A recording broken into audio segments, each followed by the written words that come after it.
Ողջույն, պատմության մութ պատը շարքից մենք շարունակում ենք Տիգրան արքայի մասին մեր զրույցները։ Գիտեք ինչպես է ստեղծվում Մարգարիտը։ Խեցիները բազմաթիվ են ծովերի եւ օվկիանոսի հատակին։ Եվ ոչ բոլորի մեջ է առաջանում Մարգարիտը։ Մարգարիտը դա շատ տարօրինակ թվացող, բայց իրականում շատ դրամաբանական գործընթացի արդյունք է։ Մարգարիտը ծնվում է, ստեղծվում է, առաջանում է այն խեցիների մեջ, որոնք ենթարկվում են արտաքին հարվածի հարձակման, որոնք իրենց մեջ վերք ունեն, եւ այդ վերքից տանջվելով իր հյուսով, արյունամբ խեցին պատելով այդ վերքը դարձնում է այն, աճեցնում է այն իր մեջ որպես Մարգարիտ։ Ցանկացած հանճարի թիկունքում, կյանքում, ետևում կանգնած է մի այդպիսի վերք, մի այդպիսի աղետ, մի այդպիսի ցավ վիրավորանք եւ վերապրած հաղթահարված պարտություն։ 111-րդ թվականին նոր թվարկությունից առաջ 28-29-ամյա Տիգրան իշխանը երևարվում է պարթևական կայսրության կողմից։ Դա գրեթե ավանդական այդ ժամանակ որդևորս էր յուրահատուկ, երբ գերակայող տիրակալությունը իր վասալներից տանում էր իր մոտ եւ այնտեղ էր մեծացնում կամ պահում կամ սպանում ավագ որդիներին, որոնք այսպիսով ընկնում էին եւ թագավորությունը եւ թագավորը կախվածության մեջ եւ բնականաբար գերակա իշխանությունը հույս ուներ մեծացնել այդ մյուս երկրների իշխաններին, ապագա թագավորներին, ապագա վերնախավին իր պատկերացմամբ, իր աշխարհանկալմամբ, իր արժեհամակարգով։ Եվ մոտավորապես սա կատարվեց 111-12 թվականին Քրիստոսի ծնունդից առաջ մեր ապագա Տիգրան թագավորի, իսկ այն ժամանակ իշխան Տիգրանի հետ։ Պատկերացրեք 29-ամյա դագաժառանգ իշխան, որն հասել է կյանքի ակմեին, ինչպես հույները կասեն, բարձրագույն կետի, նա կուտակել է ուժ, իմաստություն, գիտելիքներ, կրքեր, ցանկություններ, նա կարող է դառնալ թագավոր, բայց թշնամին, ինչպես թվում է առաջին հայացքից, իսկ երկրորդ հայացքից միգուցե ճակատագիրը որոշել է մեկ այլ ճանապարհ դրա համար ընտրել եւ նա այդ վայելքներից, հնարավորություններից, այդ փայլուն հեռանկարներից հանկարծ զրկվում է եւ հայտնվում է գերության մեջ։ Պետք է հասկանալ, որ գերությունը խիստ պայմանական է եւ պատվավոր, եւ վանդակը պատած է ոսկե ճաղերով։ Իրականում նա ապրում է վայելքների մեջ, ավելին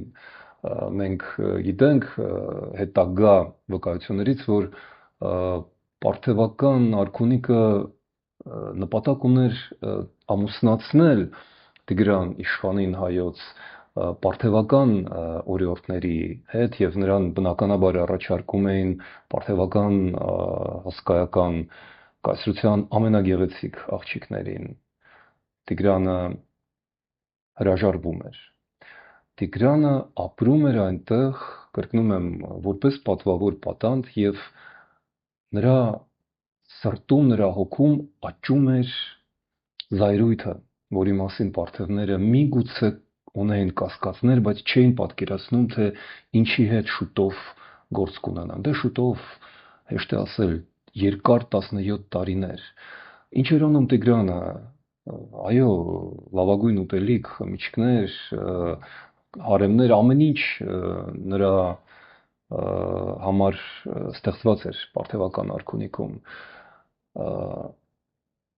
Այնուամենայնիվ այս 29-ամյա, 30-ամյա տղամարդը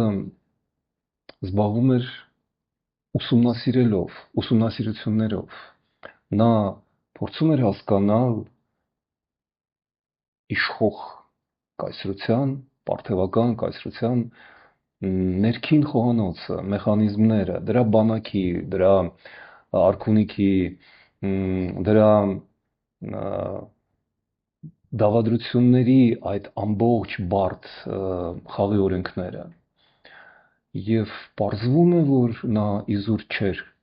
կորցնում ժամանակը։ Անցնենք այս 17 տարիները, պարզապես խոնարհվենք, հասկանանք, ինչ հոգեբանական ու նաև իհարկե մարդկային, հոգեկան զոհաբերություններ եւ կտանքներ տարավ մեր ապագա մեծագույն արքան։ Այնուամենայնիվ 96-95 թվականին մահանում է նրա հայրը Արտավազդ առաջին թագավորը եւ պարթևները ստիպված են որոշում ընդունել օրենքներով, որոնք շատ կարևոր են թագավորական հարաբերություններում, միջազգային հարաբերություններում, օրենքը այնուամենայնիվ գործում էր եւ ըստ օրենքի նրանք պարտավոր են բաց թողնել Տիգրանին։ Նա կատարեց իր այդ ծանր, նա տվեց այդ турքը 17 տարի ազատազրկում։ Ուզենք թե չուզենք դա նվաստացում էր, ուզենք թե չուզենք դա զրկանք էր։ Եվ այդ ամբողջ բարդ գծիկը իր մեջ բարդույթների, վախերի, զայրույթի, հույսի եւ վրեժի նաեւ կուտակված այդ ամենը նա վերադառնում է Հայաստան։ Պարթևները կանխատեսում են, կանխազգում են ինչ որ բան, նրանք հասկանում են ինչ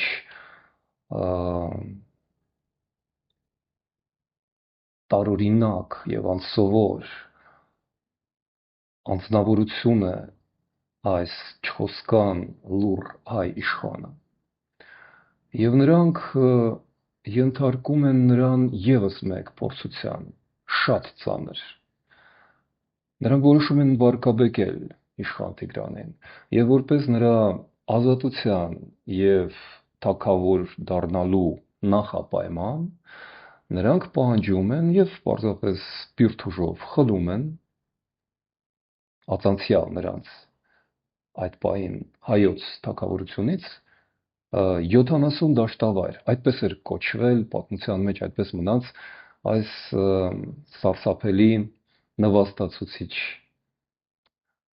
խաղաղության պայմանագիրը։ Այո, նրանք ճանաչում են Տիգրանին հայոց թագավոր, արքա, կներեք, արքա, բայց փոխարեն մոտավորապես Վան Վասպուրականից, Վանալճից մինչև Ուրմիա լիճը ներառյալ պատակարանով Պարսկահայաստանով ապագա այնպես էր կոչվում, Միջագետքի հյուսիսով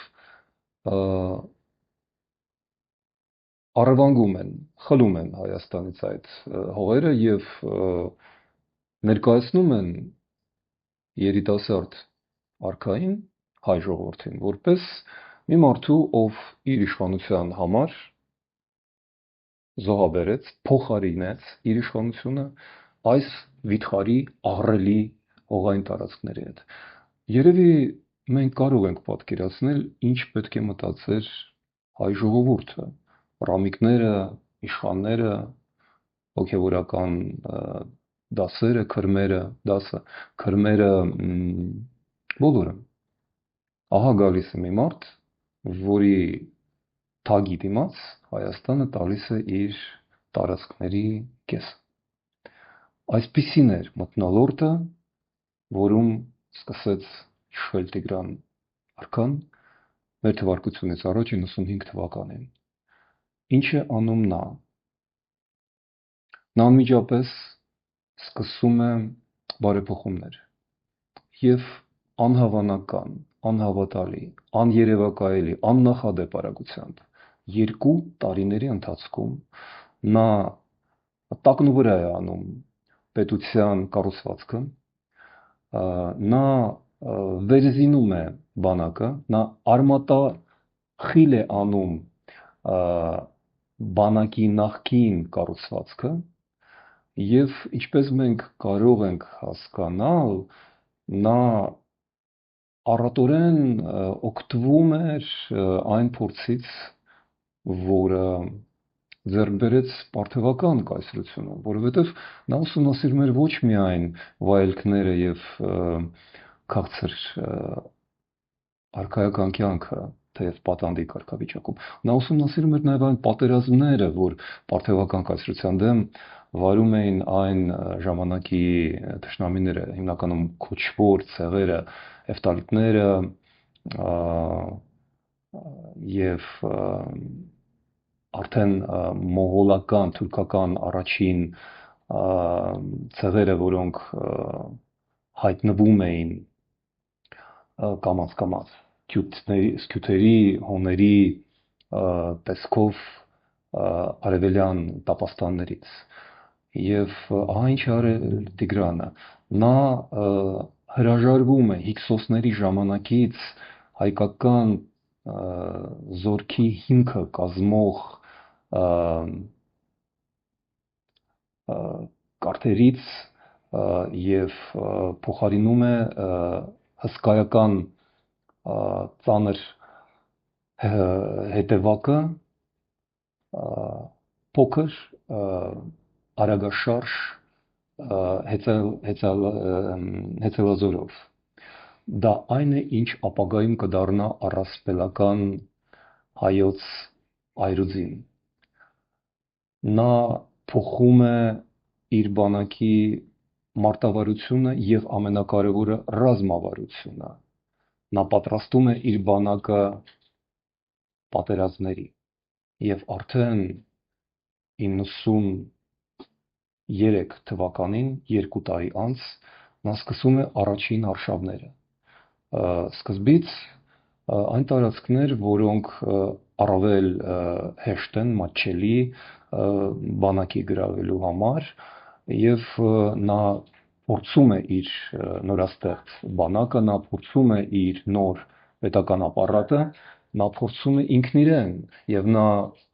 տապում է ստանալ հաղթանակների դրական իներցիա։ Նա ասպատակում է դեպի Կովկասյան աղվանք եւ Վիրք։ Պետք է ասել, որ շատ արագ երկրում փոխվում է վերաբերմունքը նրան, որովհետեւ ժողովուրդը անմիջապես գնահատում է նրա վերաբերմունքը ժողովրդին, երկրին, թագավորությանը, թագին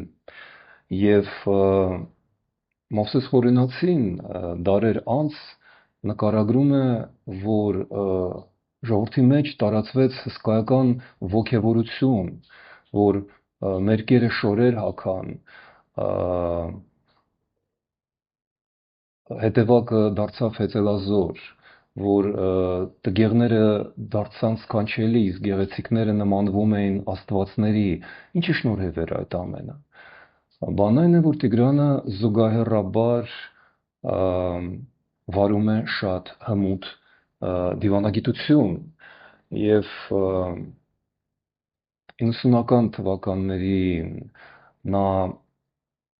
յուրահատուկ սկզբից պայմանագիր, հետո զգուշորեն խորացնելով հարաբերությունները սկսում է իր կյանքի կարևորագույն առաջին դաշինք ստեղծել Միհրդադ եւ Պատորի հետ։ Դա պարթևական ցեղերից եւս մեկ հունասեր, շատ կարևոր է, ինչպես հիմա կասեին, եվրոպամետ մի թագավոր էր Միհրդադ Պունտացին եւ Տիգրանը խորացնում է իր դաշինքը ամուսնանալով Միհրդադի դստեր Կլեոպատրայի հետ։ Նա այդ պահին արդեն ամուսնացած էր Տիգրանը հայուհու հետ, բայց որպես թագավոր եւ արևապաշտ կրոնի գլխավոր քուրմ Հայաստանում նա կարող էր ամուսնանալ բազմաթիվ անգամներ, սակայն մենք գիտենք, որ հայ թագուհուց նա ունեցավ արտավազդ երկրորդ ապագա թագավորին հիմա Իլխան, իսկ Կլեոպատրայի հետ իրենց ամուսնության արդյունքում ծնվեցին 3 որդիներ, դստրերի մասին մենք հստակ չգիտենք, եւ ինչ է ստացվում այս պահին 90-ականների մինչև 89 թվական Միրդատի հետ նրանք ստեղծում են այն, ինչ հիմա կարող անեն ազատ տնտեսական գոտի, այսինքն Տիգրանը ձգտում է կապել Սևծովյան նավահանգիստները, որտեղ որ գտնվում է Միրդատի թագավորությունը, Պոնտոսը, եւ Հայաստանի հարավային մասերը նպատակ ունենալով դուրս գալ դեպի Պարսից ծոց։ Դուք նկատում եք, որ սա այսօրվա հյուսիս-հարավ ճանապարհն է։ Այո, հյուսիս-հարավ ճանապարհ եւ ազատ տնտեսական գոտի պաշտպանված եւ խրախուսվող հարկային արտոնություններ ստացող այդ տնտեսական ապագա հրաշքի գոտին ստեղծում է առաջին անգամ մեր հանճարեղ թագավորը 90-ական 80-ական թվականներին եւ ապահովելով քաղաքական եւ ռազմական թիկունքը նա նաեւ որպես մրցանակ փոխանցում է Միրդատի Պոնտին թագավորությանը Փոքր Հայաստանը վերցնելով իրեն Սոֆենան ծոփքը նա հյուսիսային մասը փոխանցում է որպես նվեր ամուսնության դիմաց Միրդատին դա Կլեոպատրայի հետ ամուսնանալու գինն էր բայց արդյունքում ստեղծված է Հայաստանի եւ Պոնտոսի պոնտական թագավորության դաշինքը եւ այդ պահին Տիգրանը արդեն պատրաստ է իր կյանքի առաջին մեծագույն սխրանքի սա նոր թվարկությունից առաջ 87 թվականն է նա կարծես սպասում է ինչ-որ նշանը եւ այդ նշանը հայտնվում է 87 թվականի օգոստոսի 6-ին դա աստղագիտությամբ հեշտ է ստուգել երկնքում հայտնվում է Հալեի գիսաստղը ասուպը եւ Տիգրանը այն երկրային արքան է ով ընդունում է սա որպես նշան իրեն անձամբ ավելին պահպանվել է եզակի մի դրամ որտեղ Տիգրանի թագի վրա ոչ միայն աստղն է երկու արծիվների արանքում, ինչը Արտաշեսյան թագավորության խորհրդանիշն է, նա հրամայում է գիսաստղի պոչ ավելացնել եւ այսպիսով սա առաջին նշանն է նրա, որ երկրային թագավորը երկնային աստղի, գիսաստղի, ասուփի պատկերը պահպանում է ոչ միայն պատմության մեջ, այլ նաև որպես իր թագավորության, իր ճակատագրի խորհրդանիշ։ Մեկ շաբաթ անց 87 թվականի օգոստոսի 11-ին Նավասարդի օրը նա անցնում է Արցախի սահմանը, այսօրվա Արցախի, եւ շարժվում է դեպի Պարթևական կայսրություն։ Սկսվում է Տիգրան թագավորի կյանքի երևի ամենափայլուն շրջանը։ Ալեքսանդր Մակեդոնացուց հետո հայոց թագավորը երկրորդ մարդն է, որ ջախջախում է Պարթևական զորքը եւ մտնում է Էկբաթեն, Պարթևական կայսրության մայրաքաղաք Իմիջիալոց այդ պատճառով հետագայում պարթևները ստիպված են Էկբաթենից մայրաքաղաքը տեղափոխել Թիզբոն, ինչպես ուներ անվանում էին Կտեսիֆոն, հայկական սահմանից հեռու, այդքան մեծ տպավորություն թողեց հայ թագավորի հաղթանակը պարթևական կայսրության վրա։ Տիգրանը շատ հետաքրքիր վարվեց պարթևների հետ, ունենալով պարթևական ծագում, որտեղ պարթևները եւ հայերը շատ մոտ էթնիկ առումով, գենետիկ առումով ազգեր էին, պետք է ասել, որ պարթևները դա պարսիկներ կամ իրանցիներ չեն, դա այդ հսկայական բազմազգ երկրի մի մասն է, էթնիկ շատ հին, դրանք ավելի մոտ են պարս ցեղին, որը պահպանվել է հիմնականում Հնդկաստանում հիմա շատ քիչ քանակությամբ պարսեր, բայց կան իհարկե նաև Իրանում ժամանակակից եւ այդ ցեղից էր առաջացել Արտաշեսյանների, Արտաքսերսների, ինչպես նաև արշակիդների, արշակյանների, արշակունիների տոհմեր, այսինքն Տիգրանը այս առումով ներկայացրեց պարթևական ժողովրդին իր հաղթանակը ոչ թե որպես օտար երկրազավթիչի հաղթանակ, զավթում երկրի, այլ որպես ներքին ընտանեկան հարց, որտեղ կրտսեր եղբայրը Տիգրանը գահը վերցնում է ավակ եղբորից, բայց պահպանելով ընտանիքը եւ սա թույլ տվեց ավելի փոքր ուժերով, որովհետեւ քանակային առումով հայերը եւ այն ժամանակ զիջում էին պարթևներին, նա կարողանում է ընդլայնել Հայաստանի սահմանները եւ դա այն ծովիցով Հայաստանը չէ, որ դուք տեսնում եք քարտեզների վրա։ Իրականում պարթևներին հաղթելով 89-88 թվականներին, 87-86 թվականներին ավելի ճիշտ, Տիգրանը հասնում է Պարսից ծոց, նա հասնում է նա հասնում է կներեք Հնդկական օվկիանոս։ Սա փաստորեն շատ ավելի մեծ տարածք է, քան այն քարտեզը, որը ներկայացում է որպես Տիգրանի թագավորություն։ Այդ քարտեզը վերաբերվում է նրա արդեն պարտված պատերազմից հետո Հռոմի հետ պատերազմից հետո մնացած Հայաստանին, այն ահռելի մեծ երկիրը, դա նրա պարտություններից հետո մնացած երկիրն է։ Իսկ ամենամեծ տարածումը Հայաստանը ստանում է այդ 87, 86, 85 թվականներին, երբ նա փաստորեն վերահսկում է ահռելի մեծ տարածքներ, որոնց մեջ մտնում է եւ այսօրվա Արաբիան, եւ Պաղեստինը, եւ Իրաքը, ամբողջ Իրանը իհարկե, եւ այլն։ Ես ուզում եմ ընդհանրապես ընդգծել այս մեր զրույցների այս հատվածում Տիգրանի քաղաքական իմաստությունը, նա կուր վրեժ չլուծեց պարթևներից,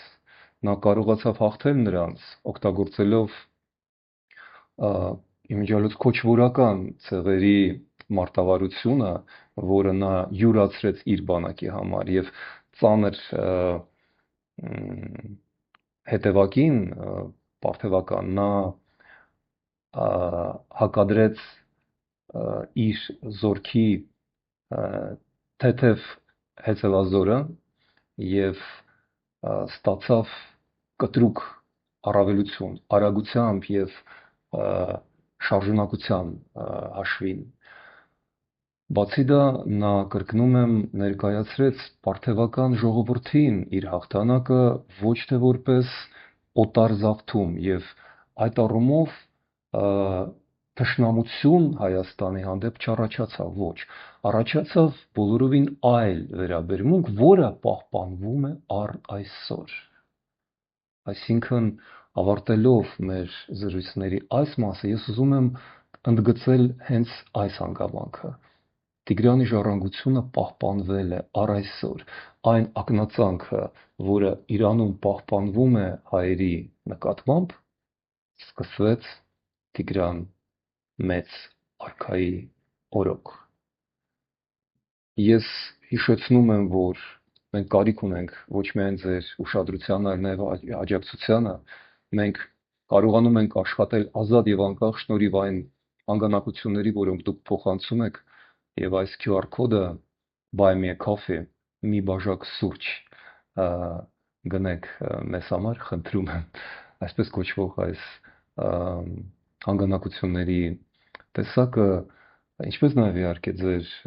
ուշադրությունը եւ այն, որ դուք մեկնաբանում եք, միգուցե փոխանցում եք ուրիշներին, կիսվում եք այս նյութերով, թույլ է տալիս ինձ շարունակել մեր զրույցները, մեր աշխատանքը եւ մեր պայքարը անում արժանապատիվ, ազատ, անկախ եվրոպական Հայաստանի։ Այսօր այսքանը, շնորհակալություն։